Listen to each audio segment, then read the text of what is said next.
Alright, here's a video of what we worked on setup on the left. We're seeing that left hip a lot higher than the right. That's going to give you a little bit of reverse spine tilt with that lower spine there. And then what that will also tend to cause is that left knee is going to kick out in your backswing. I'm going to pull up that video of Tiger we looked at here. So we're going to see his left hip a little higher and more forward to help him give him reverse spine tilt. So a cue that we'll use is we want your left heel under your left hip, or left hip over left heel. So that's going to help get that up. And the little circle we're going to draw right on the kneecap. And we're going to watch yours versus Tiger. So when he rotates, when his pelvis rotates to the right, his hip's going to go with it. And when that hip goes with it, now that left knee moves down and in a little bit. Don't worry so much about the down part as the in part. So this one we see that pelvis is trying to turn to the right, but it's making it very challenging to turn to the right when the knee is going down and forward. So now that left knee ends up moving down and in, or down and towards the target, and that's going to limit rotation. Now when we limit rotation, we're going to look at this top of the backswing now, and we're seeing a lack of depth in the golf swing. So this one was before we drew a couple lines, one being the heel of the club through the belly button, and another being heel of the club through the bottom of the right shoulder. It's kind of the slot that we want to see.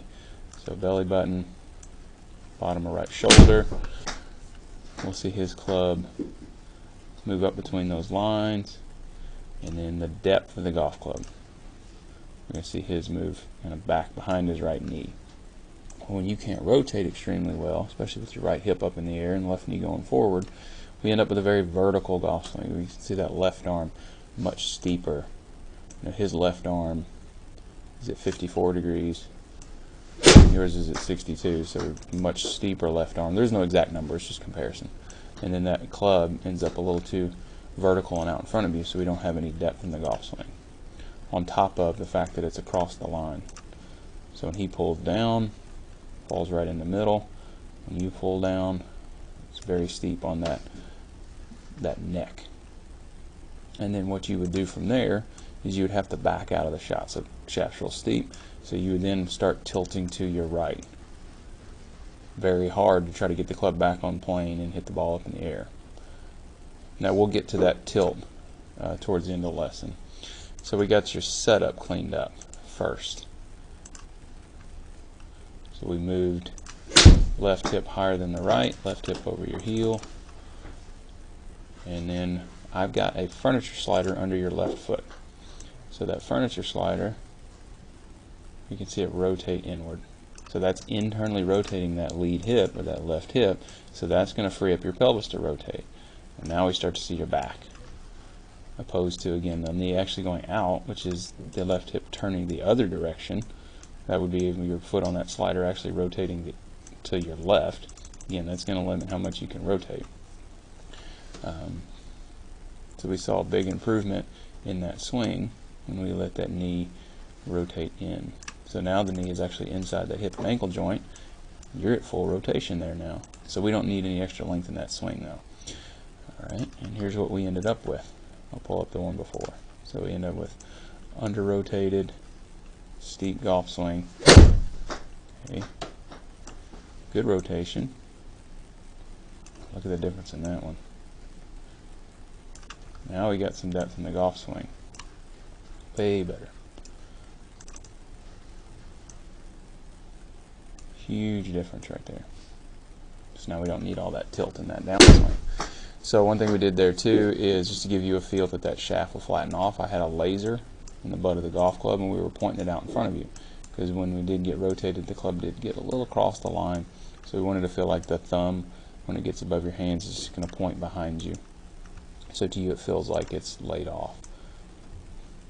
Right there, you can see that T in the butt of the club. We wanted to feel like the shaft pointed more out in front once we got up to the top.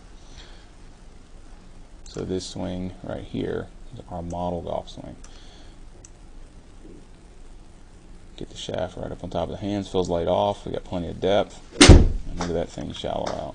This is going to be very steep right there, and then you kind of have to back out of the shot to get it back on your hands. Here, we're in a position to just rotate and hit it.